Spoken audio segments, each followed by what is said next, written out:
L'histoire du peuple juif vous intéresse? Retrouvez Liana Gurfinkel dans Un jour notre histoire sur Studio Kalita. C'est tous les matins pour découvrir ensemble les événements et les personnages qui ont fait notre histoire. Eliana, Bokertov. Bokertov Daniel. Alors, de qui allez-vous nous parler? Eh ben, il faut que je vous raconte qu'hier, quand j'étais affalée sur mon sofa en train de lire le journal, j'ai lu un article qui m'a particulièrement attiré mon attention, puisque hier nous étions le 19 Sivan et que c'est l'anniversaire du décès du Rav Shmuel Mohaliver. Le Rav Shmuel Mohaliver qui est surtout connu pour être le créateur du Mizrahi, donc de ce mouvement sioniste religieux. C'est surtout le titre de cet article. Donc c'est un article qui a été écrit par Achiezer Arkin, qui se trouve être le directeur du musée Mohaliver qui se trouve à Maskeret Batia. Et le titre donc a attiré mon regard, à Hashra Arabanit Leherzl, donc l'influence rabbinique, on peut dire ça comme rabbinique, ouais, de Herzl, voilà. Et donc c'est cette histoire de ce rabbin que je ne connaissais pas vraiment. Je connaissais de nom, voilà, il avait créé, mais je ne connaissais pas tous les détails, et c'est donc de lui dont j'aimerais vous parler ce matin. Ce rabbin qui est né donc un 25 avril 1824 dans les environs de Vilna, qui est mort en juin ou en Sivan 1898, donc il y a pas mal d'années déjà, il y a 120 ans, à Bialystok, qui était un rabbin qui était considéré comme un très grand érudit, et surtout qui a été une des personnes qui a fondé le mouvement de Chibat Tzion, des Amants de Sion, en Russie. Alors il faut dire qu'il vient d'une famille assez aisée, qu'il va étudier les textes saints, il va étudier les philosophies, la Kabbale, et puis certains sujets profanes, et il était, comme je vous l'ai dit, un homme assez riche, et donc il ne va pas dépendre du rabbinat pour vivre, ce qu'il y a toujours, et il avait déjà une ferme à l'époque, il avait une ferme, et donc grâce à cette ferme, ça va l'aider un peu plus tard dans sa conception du mouvement de Chibat Tzion, et dans l'idée, l'importance de déjà commencer à travailler la terre avant de faire son alia.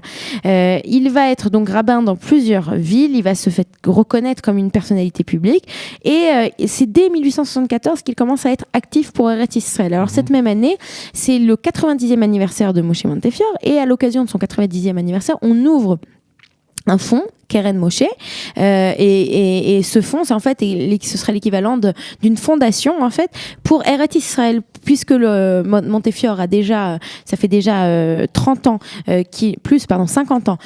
puisqu'il a commencé à 40 ans, ça fait 50 ans qu'il se court à droite à gauche pour Eretz Israël. Voici qu'on ouvre une fondation en son honneur, et c'est ainsi que le Mohaliver, il va commencer déjà à être actif, et elle va chercher dans toute l'Europe des fonds pour cette fondation. Et puis en 1881, on a les célèbres pogroms de Russie, et c'est à ce moment-là qu'il va décider d'adhérer au mouvement de Chibat Tzion, et donc il va préconiser l'immigration juive de Russie vers la terre d'Israël. On en a parlé il y a quelques jours, on a parlé, vous vous souvenez, de Immigration Act, l'acte d'immigration. Oui. Donc c'est en fait à cette même époque qu'on commence à avoir une immigration très importante des juifs russes, mais vers les États-Unis. Et c'est la raison pour laquelle le Mohaliver va tout faire pour que les gens ne partent pas vers la Russie, mais au contraire partent vers Eretz Israël.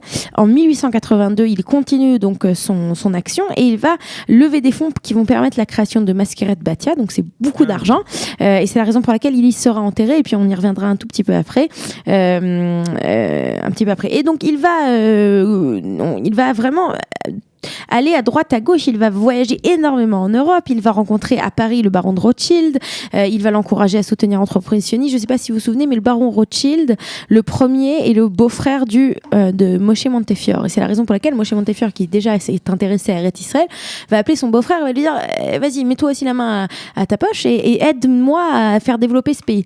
Et donc lui à Paris, Mohaliver va le voir, va tout faire pour qu'il s'investisse de plus en plus, et en 1890, il va se rendre pour la première fois en Palestine, et c'est à ce moment-là qu'en revenant de cette visite en Terre Sainte, qu'il va décider de redoubler d'efforts.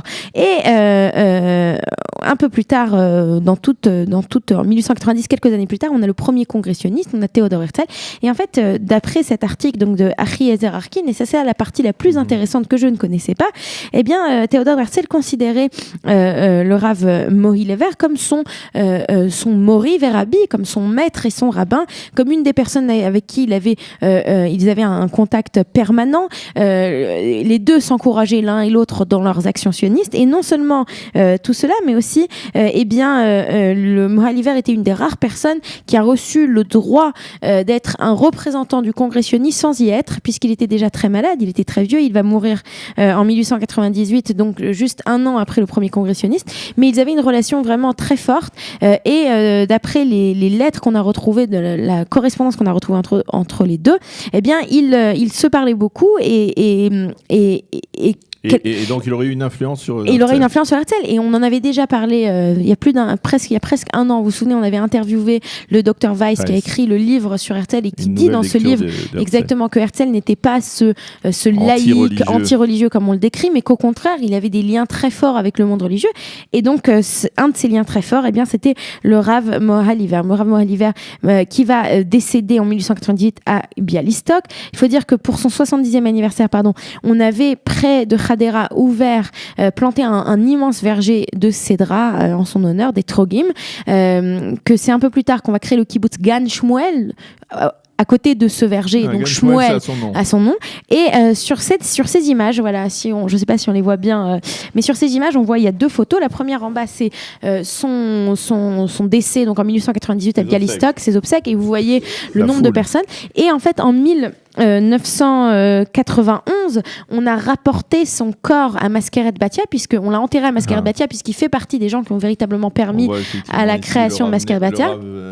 On voit les deux grands rabbins d'Israël. Voilà. Et ce qui est important aussi de rappeler, c'est que quand il avait été enterré à Bialystok, eh bien, on l'avait enterré. C'était un très grand rabbin de l'époque. Il était suivi par énormément de personnes.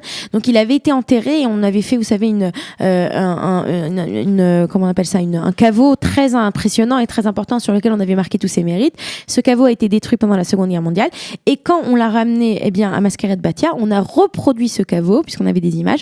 Donc, c'est le même caveau, et il est enterré à côté des fondateurs de Maskeret Batia, puisque les fondateurs qui eux à travers bien leur sang et leur sueur ont construit, en fait, eh bien, ils ont concrétisé quelque chose. Ce que lui, c'était démené à droite à gauche dans toute l'Europe pour permettre d'apporter des fonds et pour créer. Et puis en dernier, j'ai oublié de le dire, on l'a dit un tout petit peu, il a fait partie donc des gens qui ont créé le Mizrahi, le mouvement sioniste religieux. Le Mizrahi qui a été créé juste avant la création de l'organisation sioniste, et qui va rejoindre l'organisation sioniste juste après sa création. Voilà. Merci beaucoup, Eliana, de nous avoir rappelé le souvenir de cette grande figure, effectivement, du sionisme religieux qui a été Shmuel Mori Lever. Le Mori Lever. Voilà. Bon, voilà, la prononciation n'est pas tout à fait claire, mais enfin, moi, on je y travaille, de lui travaille. comme Shmuel Mori Lever. Donc, merci de nous en avoir parlé ce matin. C'est la fin de cette chronique. Tout de suite, dans quelques secondes, la revue de la presse et des médias. Vous aimez l'histoire juive ? Retrouvez Liana Gurfinkel dans Un jour notre histoire sur Studio Kalita. C'est tous les matins pour découvrir ensemble les événements et les personnages qui ont fait notre histoire.